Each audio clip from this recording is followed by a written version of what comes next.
Hi, Assalamualaikum. I hope all of you have a good day today. For the start of my video assignment, I would like to test your basic knowledge. What do you know about well-being and change, and how, if your company needs to face change, how will you handle it? Hello, my name is Farid Zamir Aizan. Today I'm going to present to you an important topic, which is a culture of well-being in managing change. First of all, I would like to highlight to you the definition of well-being and change.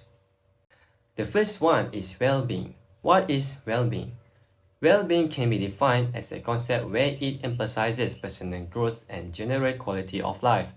It also encourages people to live happier with good health and prosperity. In addition, it also can help in increasing the absence of illness such as stress towards the person. The second one is change. What is the meaning of change? Change can be defined as a process of transformation for good reasons. To become a competitive organization, the organization itself needs to be up to date with the current trend in many aspects, such as system and consumer behavior. Therefore, most of the top companies emphasize change in their organization in order to make their companies stay relevant in the industry. In other words, change is a need to maintain the company's performance. However, do you think change will make all the employees in the company happy? The answer is absolutely not. There are so many things that need to be considered to make sure all the tasks are done in time. The top management will always push all the employees in order to receive a good result in the end. As you can imagine here, many employees will suffer a high intensity of work with a burden of stress during the change. As we can clearly see now, that is why a culture of well-being is important during the change. Culture of well-being helps in balancing the employee's exhaustion from doing work in a positive way. In order to achieve overall company success and sustainability, the company itself needs to create their own culture of well-being to manage change. It is also essential because change can be so disruptive and stressful. As we all know, every problem must have its own solution. Let me share with you some key points in implementing a culture of well-being during times of change in an organization. Communication, leadership support, and work-life balance are three key elements that we need to know and understand. Today, I will explain it all to you in detail. The first element is communication. Based on what we know, communication usually consists of at least two parties, which are employees and also employers. The communication between employer and employee is important and need to be clear to avoid any misunderstanding from happening. Communication also can be divided into two, which are transparent communication and open dialogue. For transparent communication, the employer needs to ensure that all of his employees are informed about the change. They also need to provide the reason on why they need to change.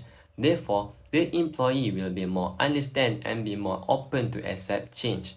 For example, the company can show their effort by stating the notice at the entrance board, so that all the employees will be more aware about the change and the reason on why they need to change. Next, open dialogue.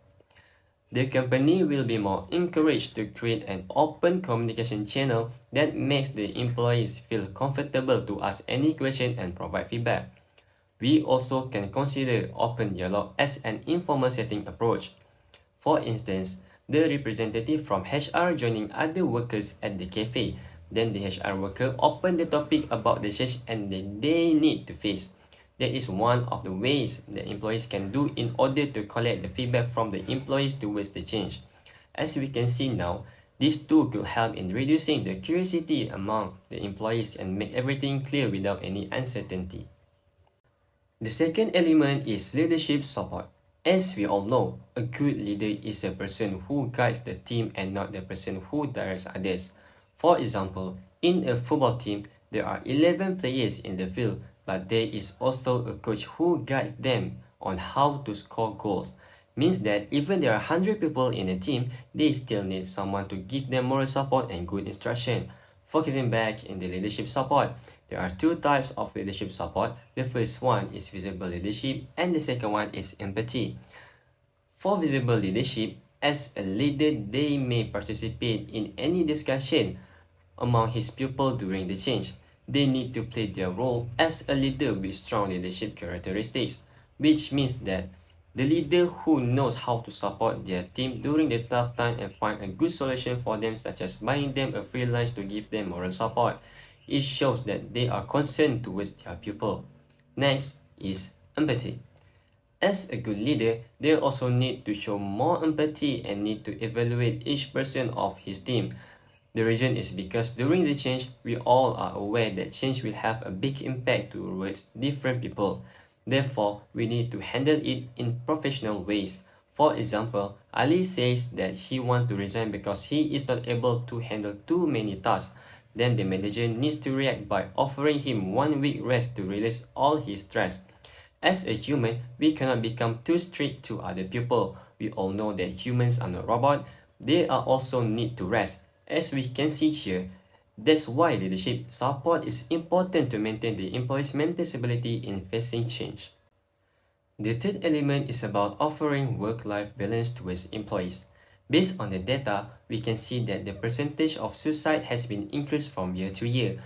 One of the main reasons is because most people nowadays have failed to deal with their stress and it becomes worse from day to day. As a good company, during the change, the company needs to emphasize the employees' mental health. Offering work-life balance in the work environment is important because it could help in creating a healthy working environment among employees.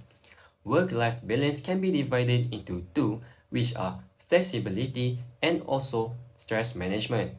For flexibility, many companies nowadays have applied this method to their workers. Flexibility offers employees in terms of working hours and also workplace.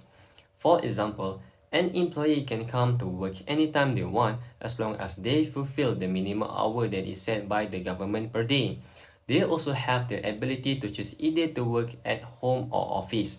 Therefore, this flexibility will give them more options in managing their personal lives and work during the change.